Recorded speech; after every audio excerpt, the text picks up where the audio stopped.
Olá, ouvintes! Está no ar mais um episódio do Papo Mais, o podcast da CISP que conecta você a temas atuais, relevantes e que impactam diretamente a vida profissional e pessoal. É isso aí, olá pessoal. Hoje o assunto ele vai além das empresas, né? Ele chega dentro das nossas casas e nós vamos falar sobre os nossos filhos, sobre o mundo digital e saúde mental em tempos de hiperconexão. Pois é. Com 93% das crianças e adolescentes entre 9 e 17 anos conectados, os impactos emocionais e comportamentais do uso excessivo de telas têm se tornado um dos maiores desafios contemporâneos para as famílias. E para essa conversa, nós recebemos a Adriana Ferreira. Ela é pedagoga, psicopedagoga, com especialização em neurociências e psicóloga de adolescentes e adultos. Isso, Adriana, seja muito bem-vinda ao nosso Papo Mais. Bem-vinda, Adriana. Eu que agradeço. Eu acho que nesse momento todo a CISP poder oferecer, né, para os colaboradores, dos associados, esse papo diferente que vai além da questão administrativa, de trabalho, é trabalhar com a saúde mental, que é uma coisa que a gente sabe e entende da importância e de levar isso, porque isso também é trabalhar produtividade dentro das próprias empresas, Verdade. né? A vida familiar, com certeza, afeta a sua vida profissional e vice-versa. Então, eu acho que parabenizar vocês por essa oportunidade de levar esse assunto tão caloroso, né, e tão complexo. Verdade, Adriana. Bom, começando o nosso papo, todo pai já viveu isso, filho grudado no celular durante o jantar, enfim. Por que virou rotina na casa moderna isso? E qual o primeiro sinal de que o mundo digital está alterando a infância? Eu diria que a alteração da infância ela vem antes da chegada do mundo digital, né? Quando a gente vai olhar ali para o início dos anos 90, a gente vê uma super proteção dessa infância. Esse olhar que eu vejo que era um olhar importante, né? Eu que já estou nessa vida há um pouco mais de tempo, a gente percebe que quando a gente se machucava, não havia uma preocupação, medicação ardia mais, inclusive, do que o próprio machucado, né? É verdade. Quando a gente começa a olhar para esses espaços dessa preocupação, ela é importante. Mas esse excesso de preocupação também trouxe um lugar de antifragilidade, né? Não pode ser frágil, ele não pode acontecer. E, concomitantemente, chega aí um advento tecnológico importantíssimo, que é a internet. Chegou ali, final dos anos 90, início dos anos 2000, uma tecnologia que a gente não fazia ideia, que de repente fez um grande boom em tão pouco tempo, trouxe tantas coisas boas e que naquele momento também era visto como uma coisa boa. Imagina, seu filho a partir daquele momento estava dentro de casa, você feliz da vida, totalmente protegido, acolhido. Só que tinha ali dentro um mundo inteiro. Não era. Ali estava o mundo, com todas as dores do mundo, com todos os problemas do mundo. Não era apenas um espaço, a casa, o quarto virou um mundo, gente. E dentro desse lugar, a gente também começou a perceber que esse mundo que vinha, ele trazia enormes consequências para essa criança, para esse adolescente hiperconectado. E, para além disso, o que a gente começou, essa tecnologia foi crescendo de uma forma tão intensa. A gente tem uma internet anterior, mais ligada à comunidade. E aí eu estou falando provavelmente para pais que viveram na sua adolescência, no seu início de juventude, essa internet comunitária, que a gente falava do Twitter, das comunidades do Twitter, tinha esse olhar. E a gente hoje, ali, 2012... 2010, temos uma outra internet. Uma internet que a gente sai do papel de consumidor para produto, com um algoritmo que traz ali ainda mais malefícios, porque se eu tinha um senso maior de comunidade, o que eu tenho agora é uma rolagem contínua, uma exposição à dopamina. Eu tenho ali vício, eu tenho uma série de prejuízos para essa criança e para esse adolescente. Então, isso traz um enorme ponto de atenção para as famílias atuais. Pois é. Aí aqui, vou falar que eu já me senti culpada, tá? Tá aqui. Muitos pais sentem culpa ao limitar telas, mas percebem filhos mais ansiosos e isolados. É só adaptação ao novo mundo ou algo que já compromete o sono e a atenção desde cedo? Gente, a exposição dessas crianças e adolescentes a esses aparelhos, à internet, aos smartphones, traz um prejuízo para além, isso já posto, mais do que estudado, para além das questões sociais. A gente está falando de neurobiologia. É comprovado, né? Está. Gente, eu tenho um livro que eu quero sempre indicar, sempre indico, Geração Ansiosa, Jonathan Hart. Ele traz ali informações reais. E ele começou a escrever esse livro não para falar sobre... Fala sobre antifragilidade, olha que legal. E quando ele começou a fazer essa pesquisa, aí ele entrou a internet, porque a modulação cerebral está sendo comprometida pelo tempo de uso de tela. E como é que isso acontece? Um dos casos que eu vou trazer aqui para vocês é a utilização do cérebro adolescente. O cérebro adolescente tem um determinado momento que existe o que a gente chama de poda sináptica. O que é a poda sináptica? Quando eu tenho ali até os 5 anos, o cérebro ele tem mais ou menos o volume que ele vai ter. Ele é um cérebro já com muita robustez, mas faltam ainda algumas coisas. Mas ele é um cérebro mais generalista, gente. Ele é um cérebro que criança tem atenção a tudo, a todo momento, né? Tanto que ela fica pedindo para repetir o vídeo. Quero ver de novo aquele filme, né? Ela não se atém. Quando ele vai chegando na adolescência, a gente precisa que aquele cérebro ele se sistematize mais, que ele tenha determinadas habilidades. E aí, quando isso acontece, há essa poda sináptica, há a morte de alguns neurônios e, ao mesmo tempo, ali, o que a gente chama de mielinização. A bainha de mielina no nosso cérebro fica também mais forte para que haja agilidade. Então, vamos pensar aqui. Se esse cérebro, nesse momento, ele estiver exposto à música, a esporte, as relações sociais, isso quer dizer que essas habilidades elas estão sendo mais solidificadas. Elas estão ganhando mais corpo. Mas, ao mesmo tempo, se esse cérebro está exposto excessivamente à tela, a um lugar dopaminérgico, aonde ele só vê o que ele quer, aonde as relações da troca do olho no olho não estão sendo estabelecidas como devem ser, também essas mesmas conexões estão acontecendo.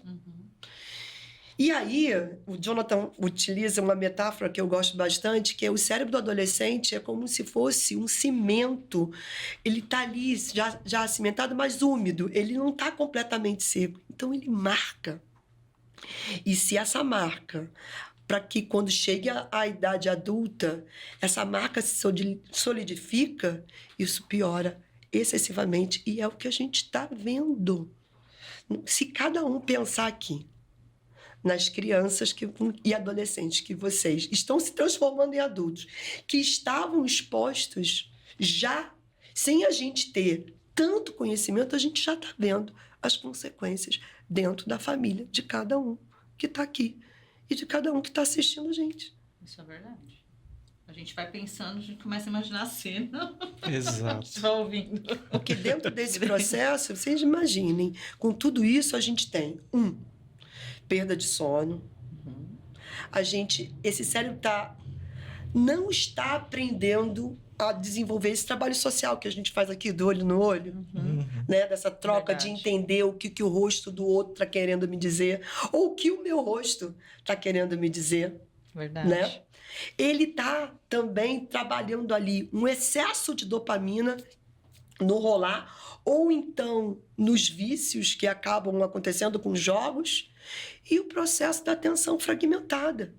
Se você não consegue assistir a mais de 3 minutos um vídeo, que é o que acontece, você também está estabelecendo dentro do teu cérebro uma memória de atenção fragmentada. E não é à toa que os consultórios hoje de psiquiatria, dentro da psicologia, o número de estudantes mesmo com laudos errados, de transtorno, déficit de atenção. Sim. E de ansiedade. E de depressão.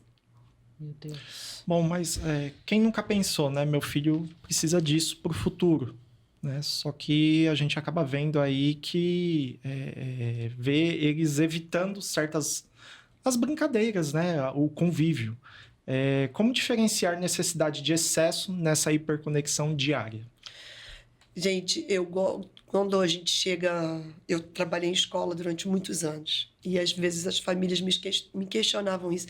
Ah, mas e ele? Como é que vai ser? O mundo vai ser digital? Lá, lá, lá. Aí eu falo sempre essa pergunta. Você deseja que seu filho aprenda a dirigir? Geralmente as pessoas... sim, eu quero que ele aprenda a dirigir. Mas para aprender a dirigir, você entregou o carro com ele para ele aos 6 anos de idade? Aos 10 anos de idade? Você deu a chave do carro? Vai lá, aprende a dirigir? Ou você desenvolveu nessa criança, nesse adolescente, habilidades que ele possa ter para utilizar essa ferramenta, que é uma ferramenta de locomoção, que é uma ferramenta boa para a vida dele? A mesma coisa se dá com os smartphones, com os tablets, com os computadores. Quando essa criança ela está exposta, esse adolescente está exposto de forma excessiva, ele está deixando de desenvolver habilidades excelentes, cognitivas, atenção, foco, pensamento crítico, criatividade. O que a gente está falando de inteligência artificial? Hoje, quem ganha na inteligência artificial é quem sabe escrever um bom prompt, que tem criatividade que olha o todo. E isso tudo são mecanismos a serem trabalhados na infância com papel, com canetinha, com lápis, com pintura, com teatro. É ali que a gente desenvolve essas habilidades para que quando ele tenha esse cérebro, esteja maduro o suficiente, ele consiga usar essas ferramentas que ele aprendeu para usar outra ferramenta. Então, entregar isso para crianças e adolescentes com essa liberalidade que está assim, não vai trazer a habilidade dele do futuro para utilizar isso. Exato. Uma pena, né, que os pais, infelizmente... E eles vão aprender, tá? Porque eu vou, em paralelo, dizer eu lembrei agora de uma coisa que eu vi na internet, no Instagram. Uma pessoa que eu sigo, e ela tem um filho, um bebê de 1 ano.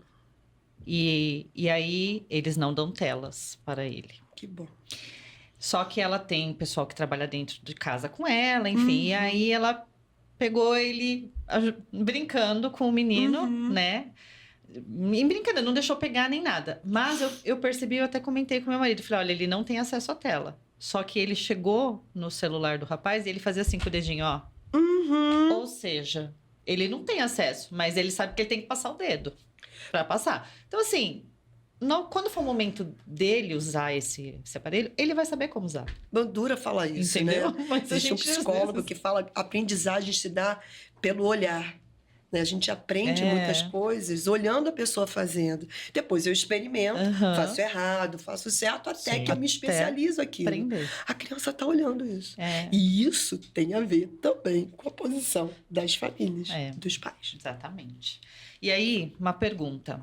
Há alguma diferença de como a vida digital impacta entre meninos e meninas? Sim. Hoje a gente tem estudos que há um impacto em relação ao gênero. Isso tem a ver, inclusive, com a forma cultural que a gente educa meninos e meninas. Né? Quando a gente vai olhar para a educação dos meninos, a gente percebe um foco nessa performance do tem que ganhar, tem que ser o melhor, Individuação. O menino é muito mais exposto, geralmente, a esse lugar de ser o melhor, ser o campeão, né? Meu campeão, né? Isso acontece muito. E ele vai acabar indo procurar as redes, a internet, muito ligado ao jogo. Muitos. YouTube para melhorar a sua performance de jogo.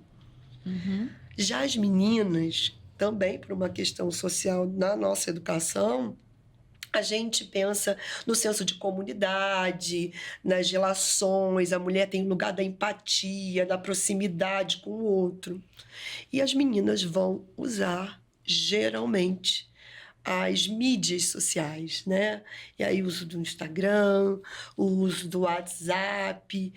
E só que isso acaba, num primeiro momento, tendo um impacto, principalmente nas meninas, muito maior do que nos meninos. Não que seja melhor para os meninos, não é, né?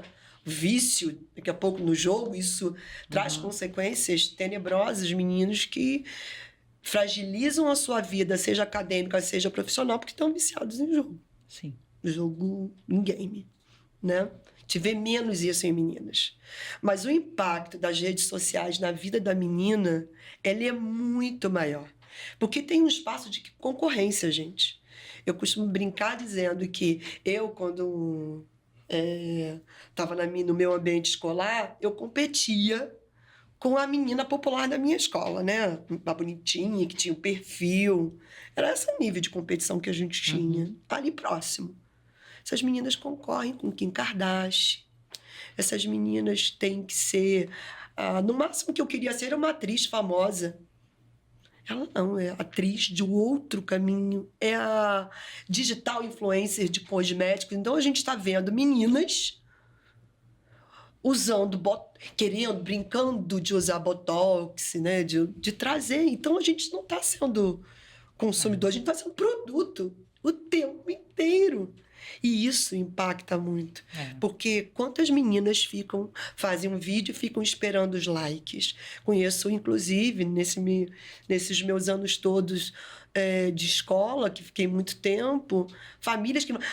curte lá, porque ela ficou tão triste que só ela recebeu 5 curtidas. Meu Deus. A que ponto, né? Gente. Então, a gente... Porque a curtida diz, estou sendo aceita? Não estou sendo aceita? Isso está gerando o quê? Uma frustração na criança. Nível desnecessária. Tem um lugar, para além do lugar de frustração, é assim, eu sou competente para aquilo? Eu sou aceita para aquilo? Então, se eu não sou, então eu não consigo. E aquilo vai trazendo, sem contar a ansiedade de quantos likes você recebeu. Gente, quando nós adultos postamos uma foto, se a gente passa o feed, recebi. Você imagina o que é isso com o cérebro de uma adolescente. Que ela tem que ser magra, bonita, fazer o skincare o tempo todo. Tem essa cobrança já dentro dela. Né? O feminino é muito cobrado na aparência. E isso ainda expôs mais, sem contar todas essas redes sociais, aí o WhatsApp, né, e outras redes, você trabalha com vídeo em que você se vê. Quando eu estou aqui conversando com vocês, analogicamente, eu não estou me vendo. Verdade. Eu não estou vendo as caras e as bocas que eu faço.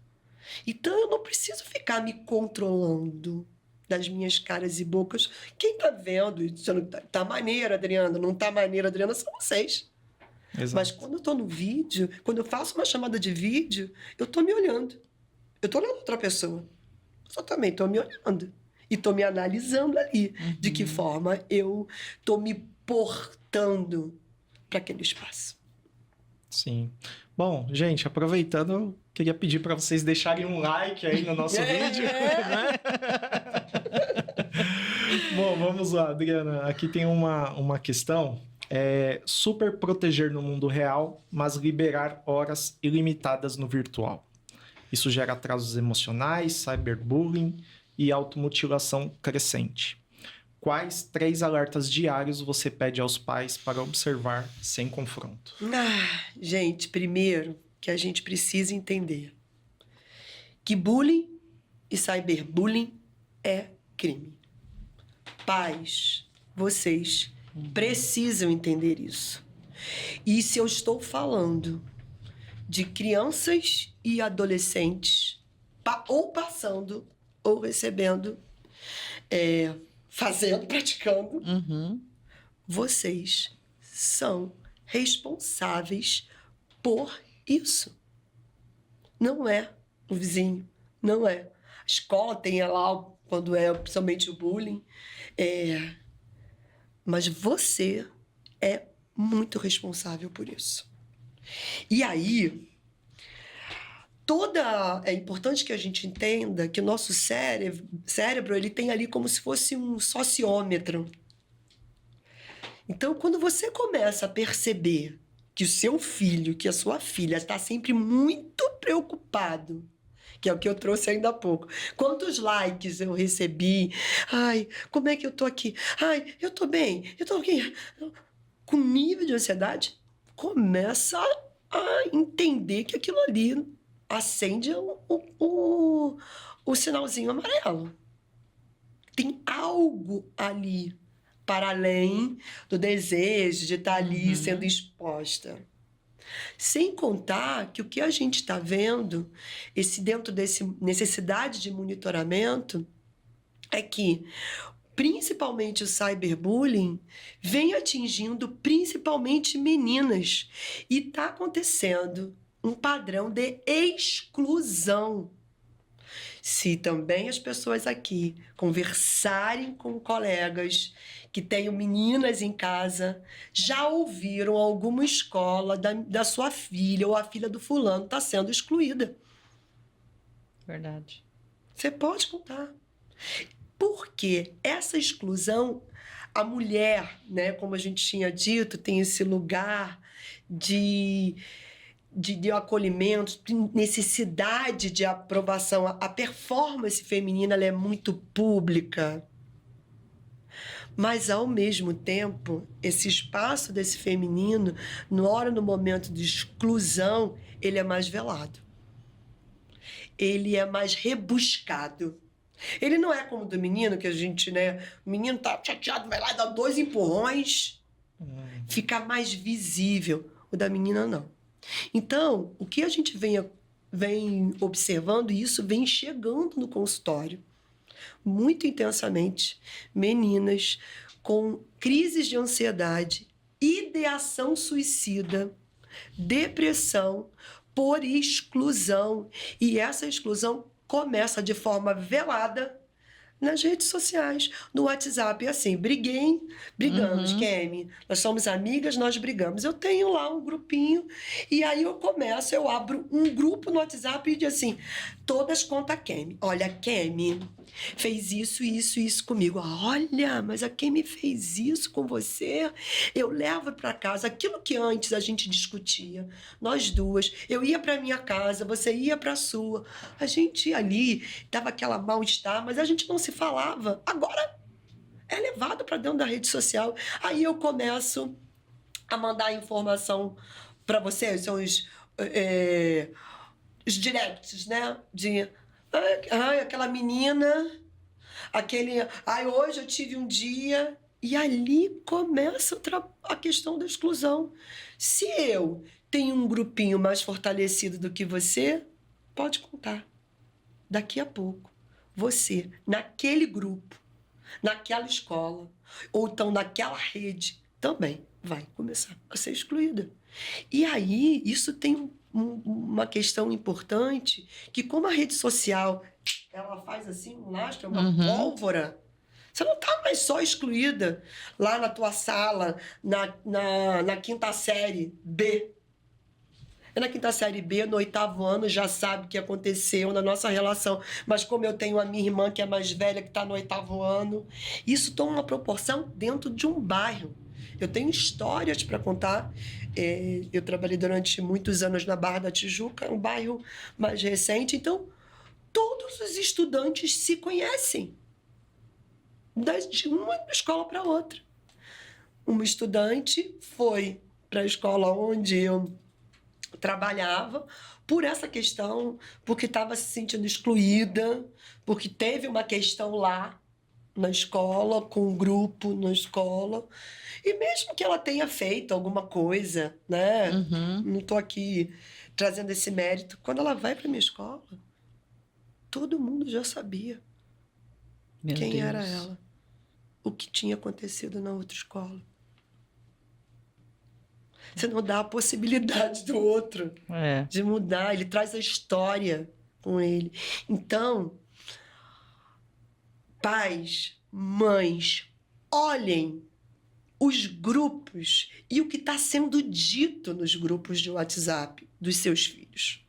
Porque aquela coisinha, porque fulaninha era chata, que você ouviu uma vez, isso pode estar tomando uma proporção horrorosa nas redes sociais e você não está enxergando.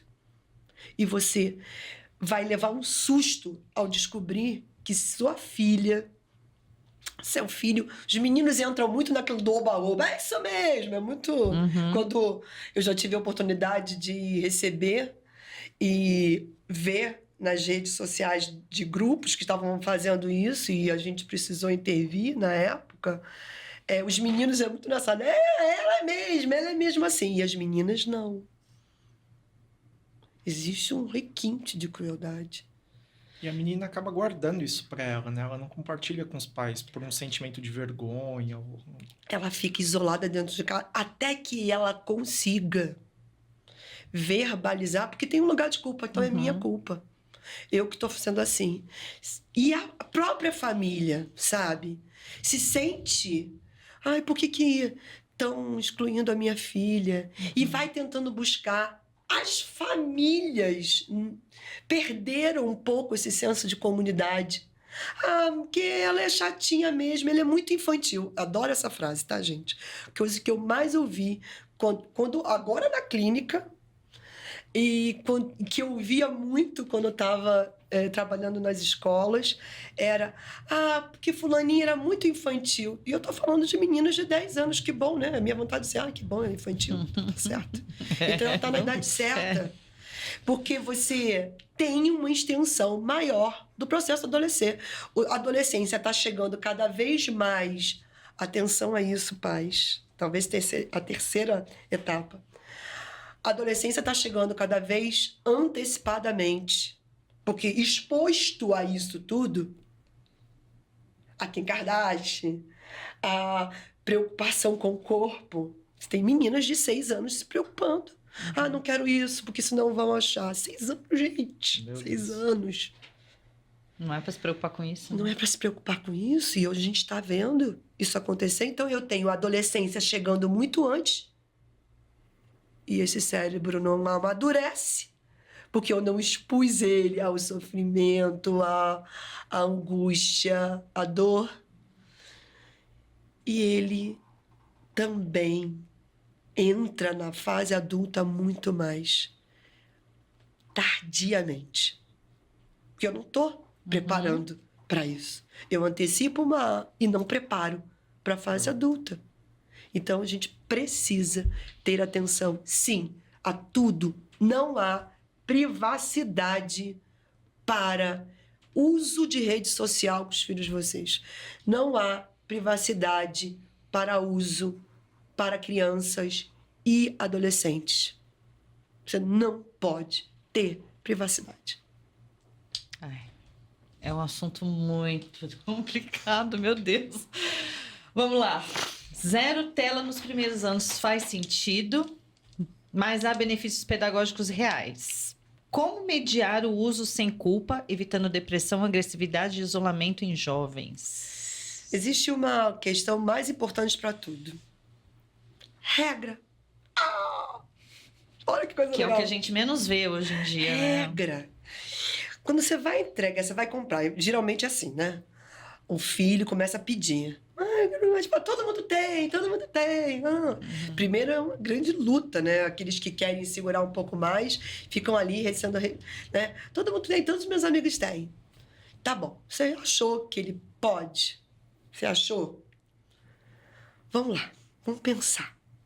A internet, gente, eu gosto muito de Vanessa Cavalieri, que é uma juíza incrível lá do Rio de Janeiro. Não sei se seja aqui de São Paulo, conhece um pouco mais, mas no Rio, Vanessa, ela é uma referência. Ela é a juíza da Vara da Infância e da Adolescência lá do Rio de Janeiro. E ela, assim, tem um protocolo Eu Te Vejo. Ela, para mim, ela é uma pessoa que colocou muita luz nesse lugar, um posicionamento mais jurídico disso. Ela compara a internet à rua. Todos nós, pais, não sabemos como a gente, crianças, o que ele pode fazer na rua, o que não pode, quando é que pode sair. Vamos fazer desse lugar. Utilizamos essa regra, tá? Simples. Seu filho sai sozinho? Tem idade para sair sozinho? Não tem. Então ele não tem idade para ter. Celular. Está sozinho numa rede social. Está sozinho usando a internet. Está sozinho na tela. Ponto. Ele já tem maturidade para ir para alguns lugares. Ele não vai para todos. Mas ele tem maturidade para ir. Você confia que ele vá no condomínio, no play sozinho?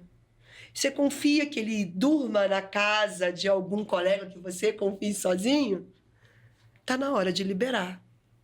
Algumas situações, sempre com mediação, sempre com atenção, com tempo, sempre com aqueles aplicativos que você consegue inibir e saber aquilo que ele pode ou não, controles parentais.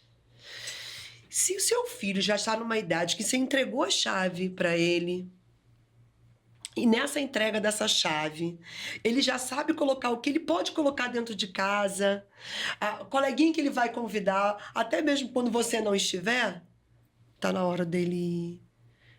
Você já pode confiar que ele pode ter, também nesses espaços, uma maior independência.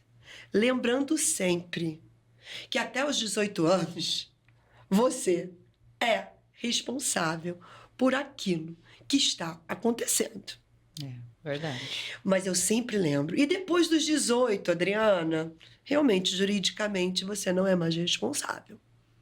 Porém, alguém aqui não vai sofrer com o seu filho, com mais de 18 anos, que fez um uso responsável e está sendo penalizado pelo uso das redes sociais.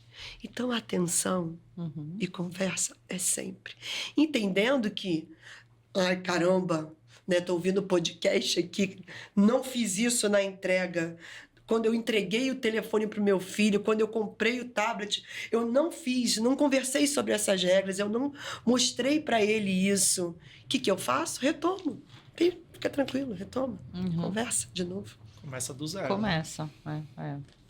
Adriana, sobre os pais que são muito ocupados e notam filhos com atenção fragmentada e sono ruim, qual técnica simples detecta dependência cedo e restaura equilíbrio familiar?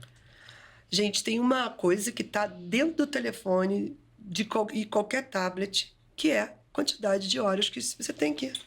Se você pegar aqui, abrir agora o meu telefone, eu vou abrir aqui e já sei a quantidade de horas e que aplicativos que você ficou mais eu tempo. fiquei tempo. É simples isso. Olhar para isso. E aí entender que se o dia, conta básica, tá? O dia tem 24 horas, certo? Uma criança e uma adolescente tem que dormir no mínimo 8 horas. Na escola hoje, e que bom, a escola, temos uma legislação que proíbe desde 2000, sancionado em 2025, território nacional, educação básica. É proibido o uso de celular nas escolas. Em média, 5 horas, algumas escolas com um tempo maior, a criança e o adolescente vão estar ali entre 5 e 8 horas na escola. Ok? Eu tenho ali um tempo de 8 a 10 horas fora desse ambiente. Se eu olho e o meu filho, minha criança, tá há muito, muito mais que um terço, eu acho que um terço já é, para mim, já é muito. principalmente usando os aplicativos de rede social, porque algumas escolas, porque é muito engraçado, eles usam isso, tá? Não, mas eu uso para a escola. Minha escola precisa disso. Sempre usam, essa é a técnica. E aí, é mesmo. Deixa a gente ver aqui, vamos analisar juntos. Quanto tempo você ficou no aplicativo da escola?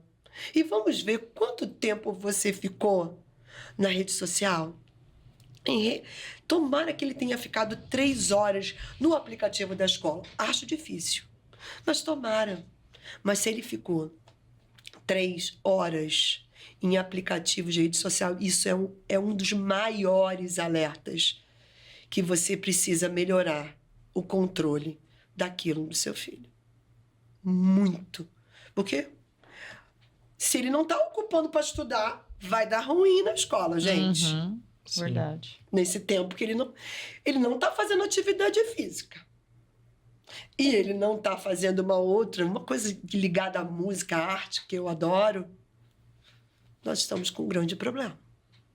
E eu tenho, assim, adolescentes com essa oportunidade de estar ali com 8, 12 horas das 24 horas. Meu Deus. A gente tinha na escola minha última escola, antes de enveredar para o lado da clínica completamente, a gente tinha uma aula de habilidade socioemocional na grade e eu fazia parte, né? Daí eu trabalhava com eles como psicopedagoga. Nossa, uma das atividades era fazer isso. Gente, na época eles podiam usar o smartphone na escola, eu fazia, vamos pegar aí. Pega aí o teu controle. E aí eu tô falando de estudantes matinais, né? Média de 8, 7. Eles ainda ficavam tipo, quem tem mais? Média de 7, 8 horas por dia usando redes sociais, smartphones, internet. Meu Deus. Adriana, com a sua experiência, você acha que essa questão está mais voltada aos pais? Permitirem, porque para mim é mais fácil. Cômodo, né? Ou se de repente realmente eu estou muito ocupado e não estou prestando atenção nisso. Gente, lembra que lá no início da nossa conversa eu falei sobre o antifrágil, né? Dessa percepção da necessidade do cuidar da infância. Isso é um advento social, para além de tecnológico. Por quê? Eu tenho ali, nos anos 90, a saída e a entrada no mercado de trabalho das mulheres, que antes, dentro da nossa sociedade brasileira, latina, estavam mais em casa, né? Então, a gente tem, e eu não sou contra isso, não. Eu sou oriunda desse grupo de mulheres que não ficaram em casa. Só que, com isso, veio um lugar de culpa muito grande. Culpa de todo mundo. Culpa do pai, da mãe. Mas essa mulher, ela ficou muito sobrecarregada. Quando eu trabalho com meu filho precisa ser cuidado, ele não pode sofrer. Se eu não me engano, é Mário Quintana que fala que a vida é um eterno rasgar-se e remendar-se. A gente não quer que o nosso filho se rasgue. Ai, meu Deus, ele tá sofrendo demais, ele tá doendo, como se a dor fosse algo prejudicial. A dor excessiva mas é a dor que faz a gente crescer. Sim. E a gente não deixou isso acontecer. E eu tenho muito medo o meu filho não gostar mais de mim.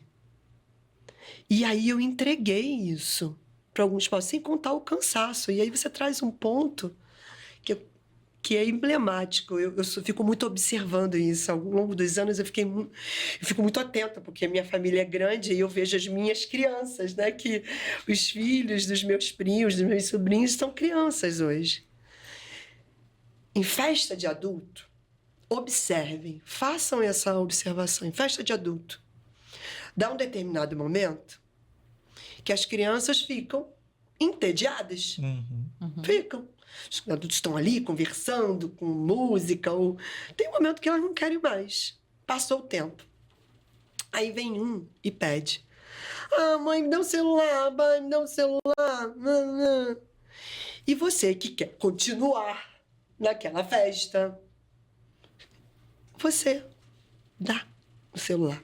Aí, o segundo, primo do primo, ah, mãe, olha, a tia fulana deu também, agora eu também quero. Quando você olha, chega um determinado horário da festa, que tá aquele mar de criança, Tudo com o celular na mão. todos com celulares nas mãos. Os pais, muitas dessas crianças são aquelas que não podem utilizar, não têm Isso é ainda a regra em Via maturidade, de regra, não deveria. não Aham. está usando sem supervisão, mas estão. Ai, Adriana, que paz fez? Não, gente, aqui não é para isso. Mas a gente precisa também olhar para isso. Porque numa festa, é uma vezinha só. Mas quantas vezes na hora que eu chego em casa cansado, Quero sossego. que eu tive um dia danado de ruim no meu trabalho, que eu tô há 10 horas, que ainda fiquei mais 3 horas no trânsito para chegar, e o meu filho diga, ai, só um pouquinho, mamãe, só um pouquinho, só queria um pouquinho agora, e eu entrego para... É. Infelizmente. É uma realidade chocante, mas é. Mas É. E aí, pegando nesse gancho aí, como a regra simples para pais de forma a reduzir essa dependência digital e devolver o bem-estar aos filhos? É, como eu falei, regra, né? Já a palavra tá aí, regra. regra. Regra é a Regra é a palavra-chave, isso é verdade. Né? Regra para você também, né? É. E aí a gente precisa entender que, como eu disse anteriormente, não há privacidade. Essa é a primeira, para mim, regra número 1. Não há Não pode privacidade para crianças e adolescentes com o uso da internet. Não pode haver privacidade. Ponto. Você pode dar lugar de fala, trabalhar com as escolhas, entender junto a dele qual a melhor coisa para ele, mas privacidade não. Ah, gente, isso é muito sério, muito grave. E aí, se não há privacidade, todas as senhas. Senha do Instagram. Gente, eu não tenho nada Senha disso. do... Porque Isso é você precisa ter acesso. Uhum. Existem hoje aplicativos de espelhamento. Espelha no seu telefone o que o seu filho... Mas, mãe, você não confia em mim? Você pode até usar, olha só, usem a dica. Eu não confio no outro, filho. Você até posso confiar, porque você aqui, se você fizer algo que saia do roteiro, eu sei como fazer, eu não confio no outro. Eu não confio no outro. Ó, tô dando essa dica para vocês, né? Conteúdo proibido é chegar e dizer, conteúdos proibidos você não pode acessar. Por quê? Pornografia, gente, a introdução, e eu não tenho nenhum problema com introdução sexual, acho que a criança, o adolescente, você precisa trazer esse papo, mas é a forma com que eles são expostos ao nível de pornografia e violência, desde o decepar a cabeça do cachorro, gente. São expostos, clica, recebi esse vídeo. E você não tá. Então, assim, deixar isso muito claro com controle parental também. Uma outra coisa é o tempo de uso. Você precisa orientar o tempo de uso. A gente sabe, o Conselho Federal de Pediatria no Brasil indica crianças até 2 anos, zero tela. De 2 a 5, no máximo, 1 hora. E aí, quando eu falo tela, é inclusive o desenho da Disney, Tô falando tela, não tô falando, nem tô nem pensando em internet para criança de 2 a 5 anos, tá, gente? Sim. É isso que eu ia falar. Né? Eu tô nem Não pensando deveria nem nisso. ter. Apesar de que já vejo crianças 5, 6 anos brincando no Roblox, que é um jogo que está sendo invadido por pedófilos. Tá? Um jogo invadido por pedófilos. Ali, entre 6 até na adolescência, no máximo 2 horas. E para os mais velhos, aí eu tô falando de 12, 13 até os 18 anos, no máximo 3 horas, no máximo, gente. Mas 3 horas é de tudo, é de tela. Eu não estou falando só 3 horas de Instagram, não. Estou falando, inclusive, para fazer o trabalho de casa, sobre isso. Porque a gente precisa entender que esses prejuízos são para a vida inteira, se a gente não tratar agora. Sem contar que, para além da quantidade de tempo, o horário de uso. A gente sabe, a gente tem o ciclo circadiano. Nós somos mamíferos diurnos. Você funciona, eu funciono melhor à noite. Não funciona. Você fez uma bagunça no teu sistema para funcionar à noite. Crianças e adolescentes precisam de sono, de qualidade. Nós todos precisamos, a gente está vendo adultos sofrendo de qualidade. E aí, se eu deixo o horário para ele utilizar e ser hiperestimulado às 9 horas da noite, isso vai fazer com que ele deite às 8, às 9, às 10 horas da noite. Mas, e para alguns adolescentes, amores, é não estar no quarto. Hoje, eu digo isso para muitas famílias. Pais que me procuram, eu atendo adolescentes e atendo adultos. Vejo que muitos adolescentes que eu comecei a atender, hoje eu faço muito mais instrução parental do que o próprio adolescente. A gente precisa ter esse olhar com essas regras, porque perder noites de sono para um adolescente é não fixar o trabalho de casa, é não aprender uma série, é baixar a questão do humor dele. Então, e quando, mais uma vez, ele for ganhando corpo, você for percebendo que há a possibilidade de flexibilização das regras, você flexibiliza. Vai sabendo que chegou as férias, isso é muito comum, né? Chegou as férias, todo mundo libera, o menino passa horas e horas, dorme, vira à noite nos jogos online. Tá de férias. Eu falei, mas tem memória aí. Depois que essa memória fixar, não tem férias do retorno. Até a gente mesmo, saímos de férias, né? Quando a gente volta pro trabalho. Não dá um negócio no corpo? Ai, tô indo. Até pegar no tranco? Se habituar, né? De novo, acontece. Então, e bloqueio, gente. Existem muitos aplicativos hoje aí no mercado que ajudam nesse bloqueio parental, que ajudam as famílias nesse lugar. Não podemos baixar a guarda. Certo. Adriane, trazendo um pouco para a saúde mental, que mudanças concretas na saúde mental de filhos e famílias você espera ver com passos simples coletivos? E aí você trouxe mais uma pergunta legal, que é o passo simples e coletivo. Nós também nos individualizamos familiarmente. Eu não conheço meu vizinho da porta, nem da direita nem da esquerda do meu apartamento. E pode ter certeza, tem um provérbio muito falado africano que a gente precisa de uma comunidade inteira para educar uma criança. E é verdade. O que eu vejo é que a gente tem grupos de WhatsApp. Eu acho que um grande caminho é o grupo de WhatsApp da escola.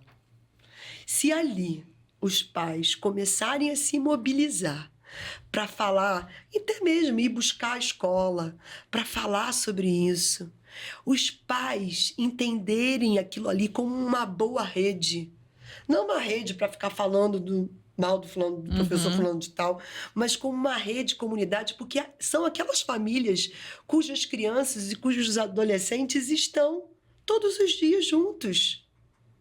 Se a gente conseguir ver minimamente esse grupo como uma rede, isso vai facilitar. Por exemplo, existe já uma rede que é o movimento Desconecta, que começou assim. Tem um movimento que tem ganhado força, que eram mães, que tinham um grupo de WhatsApp e começaram assim: não vamos dar o telefone para os nossos filhos até que idade? Elas se juntaram para isso. Que legal. E hoje elas formam uma grande rede. Está aí, o movimento Desconecta. É um movimento que acontece. E elas dão várias dicas, é bem legal esse movimento. Mas elas começaram assim. Então, se as famílias, lá naquela festa, que eu dei o exemplo, gente, ó, vamos levar papel, caneta, vai todo mundo, tem muita criança, vamos levar massinha para eles, vamos levar a bola. Será que a gente pode ter um pula-pula nessa festa de adulto? Porque a gente quer também ter o nosso momento. Se a gente pode fazer isso de forma conjunto, coletivo e simples. Não precisa agora grandes questões mirabolantes, porque quando a gente vai olhar para isso, tá tão introjetado. Não sei se vocês sabem, mas aqui, por exemplo, o INSP, que é a Universidade INSP e a FGV em São Paulo e a FGV Rio, estão proibindo o uso de telefones dentro das universidades. Nossa, adultos, chegou a esse né? ponto. Adultos. Entende? Tamanho. E talvez uma outra dica importante é entender que adultos saudáveis emocionalmente, saudáveis não quer dizer sem doença, porque a gente está saudável, mas porque eu tenho um resfriado. Mas adultos saudáveis emocionalmente promovem saúde mental para os seus filhos. E eu vejo também hoje na clínica, se você não está assim, vai buscar ajuda. Porque às vezes a gente está patologizando os adolescentes, as crianças, trazendo inclusive danos para as redes sociais, para uma coisa que é nossa. E aí, quando eu olho para os meus adolescentes que eu trabalho na clínica, é muito engraçado que eles falam da terapia com muita naturalidade, enquanto os adultos morrem de vergonha. Isso é um lugar cultural, gente. Isso é um lugar cultural. Eu tenho medo de pedir ajuda, eu não estou conseguindo dar conta. Eu tenho medo de pedir ajuda porque vão achar que eu estou fraco, que eu não dou conta. Tem um tabu aí, né? Tem um tabu muito grande ainda dessa geração de pais. Então o problema está nele, tá? O problema está no meu filho, está na criança. Talvez o problema esteja, então, nos pais que acabam sendo transferidos para os filhos. Geralmente, quando a gente trabalha com criança e com adolescente, eu queria fazer um pedido agora. Eu sempre falo isso. Na década de 80, quando a gente vai falar sobre papo de adulto, a gente pedia, né, tirem as crianças da sala, não é isso? Então, eu queria que agora a gente tirasse as crianças da sala. A nossa criança interior da sala. E que ficasse aqui só os adultos. A não ser que a criança tenha algum transtorno psíquico. Boa parte das questões emocionais e de crianças e adolescentes tem a ver com o meio onde ela está. Tem a ver. Então, quando a gente trabalha em psicoterapia, não dá para fazer uma psicoterapia de criança e adolescente. Criança nem é a minha praia, mas de adolescente. E eu acabo pegando ali, já na transição da fase adulta, sem ter os pais envolvidos. Então, isso tem alguma coisa que dizer aí. Tem algo a ser dito aí. Então, quando a gente está falando de saúde mental, de controle parental, de uso indiscriminado de um determinado objeto, nós estamos falando daqueles que são os responsáveis por aquele indivíduo. E geralmente a raiz do problema... Entende? Então, assim, não quero que ninguém aqui dos adultos que nós estamos falando no papo de adulto saia daqui, ai meu Deus, eu preciso. Não é isso. Mas que a gente tenha um olhar melhor para isso. Se conscientizar, né? Acho que a gente tem que tentar entender que não mudou nada, né? Da época que nós tínhamos 5, 6 anos, né? Eu falo que eu costumo brincar. Eu falo, minha mãe, meu irmão não obedecia, ela não queria nem saber. Ela ia lá na rua, puxava pela orelha, ou então ela arrebentava a linha do pipa. Mãe, meu pipa. Dane-se seu pipa, vai fazer o teu compromisso, vai atrás. Ninguém morreu por isso. Minha mãe não ficou com a consciência pesada. Não tinha, pelo menos eu não via isso nela naquela época. A gente não percebia. Devia dar um negocinho assim. Coitadinho, perdeu o pipa. Mas assim, hoje ele fala pra ela, mãe, Talvez se você não tivesse estourado a linha do pipa aquele dia, eu não estaria onde eu estou hoje, Exato. né? Com certeza. Só que hoje, infelizmente, eu falo porque eu vejo, eu tenho, né? E muitas das vezes a gente acaba cedendo para não frustrar. Só que às vezes eu tento trabalhar isso em mim. Eu falo, gente, a frustração faz parte da vida. Ele tem que aprender a frustrar, porque hoje eu consigo segurar a frustração dele. Mas vai ter um dia que eu não vou estar mais e ele vai ter que aprender a lidar com essa frustração, né? Quem está dentro das corporações, né, tá vendo essa geração chegar.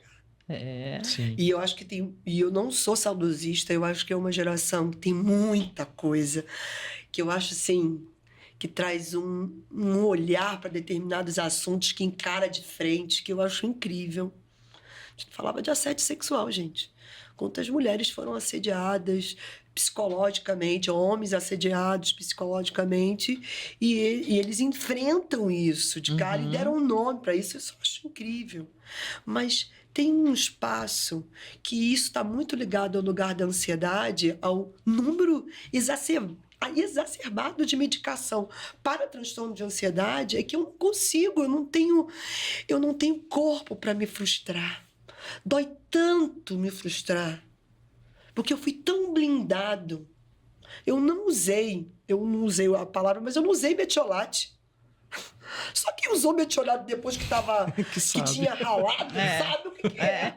Fica assim, não bota não, mãe. Não bota, pelo amor de Deus. E era pra curar. Eu não tô... Que bom, não precisa mais ter metiolate que arde. Mas isso deu casca. Os pais, eles são, sim, nos mamíferos, como se fossem muros. Uhum. A vida vai dando raquetadas, boladas nesse muro, e esses muros vão se despedaçando. Eu tô aqui, o meu filho tá aqui atrás. Conforme o meu muro vai se despedaçando, ele vai resvalando essas pedradas no meu filho e na minha filha. Eles vão sentindo. Até que esse muro ruim. Se eu, a todo momento, quero construir um muro, vai mais aqui. Vai ter um momento, e eu que trabalho com adulto, eu falo muito sobre finitude. Nós não somos eternos. Uhum. Em algum momento, mais cedo ou mais tarde, esse muro vai ruir. É verdade. E eu vou encontrar uma pessoa desnuda para o mundo. E o mundo, naquele momento, já vai ter tacado tanta pedrada nessa pessoa, que ele não vai dar conta. Tiramos a coisa. Já podemos botar a criança na sala de novo? Já podemos botar a criança na sala de novo? Não. Bom, e aí a gente está chegando no fim. Para encerrar, Adriana, qual o passo não negociável que todo pai pode dar hoje para reconquistar uma conexão verdadeira e saudável com os filhos no mundo digital? Gente, é tão simples. Inegociavelmente. Jantar. Jantar junto. Uhum. Sem Jantar tela. junto. Sem tela. Sem tela. Jantar. Você não pode todos os dias da semana... Porque eu tô falando de jantar, porque almoçar tá todo mundo trabalhando. E eles estão lá na escola, às vezes, passando na creche até as 7 horas da noite. Sim. Jantar junto. Sem tela. Não pode todo dia? Pode ser. Tem famílias, pais que estão fazendo um curso, chegam da viagem de trabalho 2 vezes na semana, pode 3 vezes na semana. Não tem como. Porque quando eu vou fazer um trabalho parental, ai, não dá, porque eu passo todo... No final de semana dá para rolar um almoço? Um café da manhã? Um café da manhã? Não abra mão disso. Porque é ali que você vai ver se o seu filho está mais entristecido, Uhum.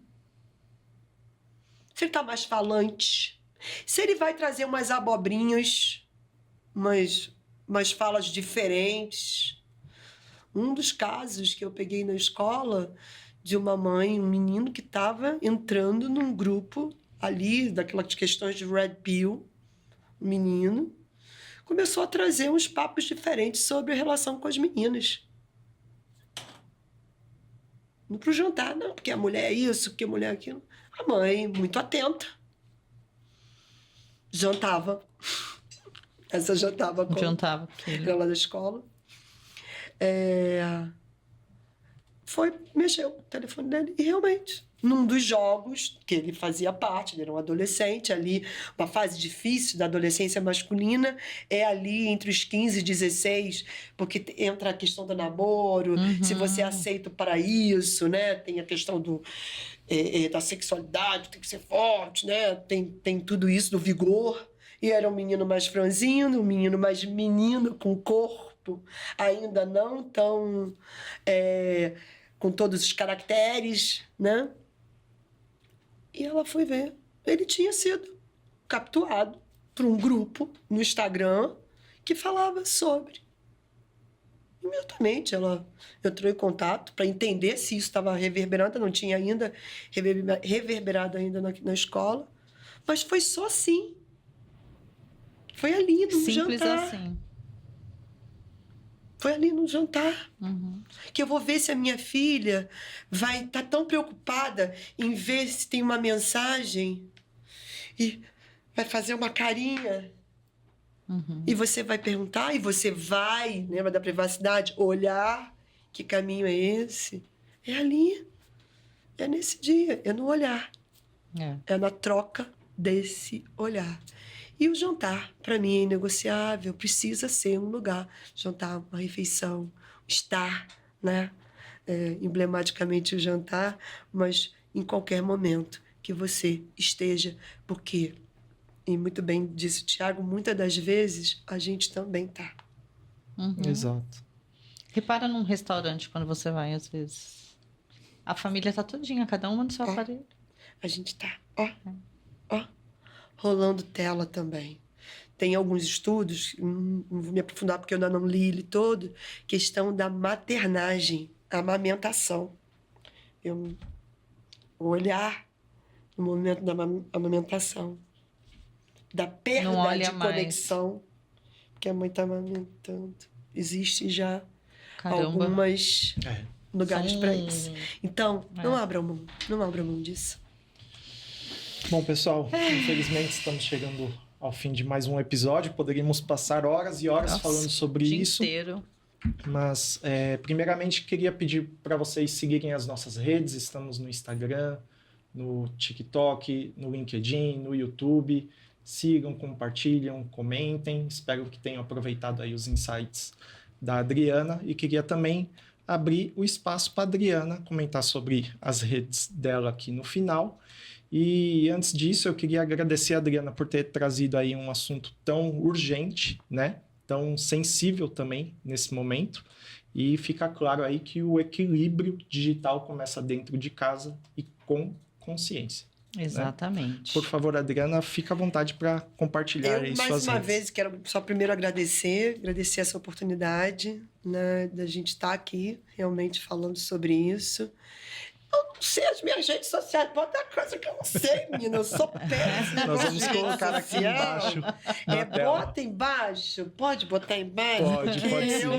Tem isso, né? Hoje, isso é um lugar muito difícil para mim. E eu não tenho problema nenhum em falar. Mas esse espaço da obrigatoriedade do espaço das redes sociais para divulgação de trabalho, isso também para mim não é fácil, principalmente quando eu lido e vejo o que está acontecendo, é um espaço meio que de resistência, sabe? Eu ainda tenho um pouco mais, mas eu sei que preciso e vamos embora. Vamos lá. É o que a gente costuma dizer, né? A internet, a inteligência artificial, sabendo usar, é uma ferramenta muito excelente, né? Excelente. Mas vamos nos atentar, né, gente? E se esse episódio fez você refletir sobre a sua rotina familiar, compartilhe com os outros pais, leve essa conversa para dentro da sua casa e transforme pequenas atitudes em grandes mudanças. É isso aí, pessoal. Esse foi mais um episódio do Papo Mais, podcast da CISP. Até o próximo episódio. Até a próxima, gente. Tchau. Obrigada. Tchau, tchau.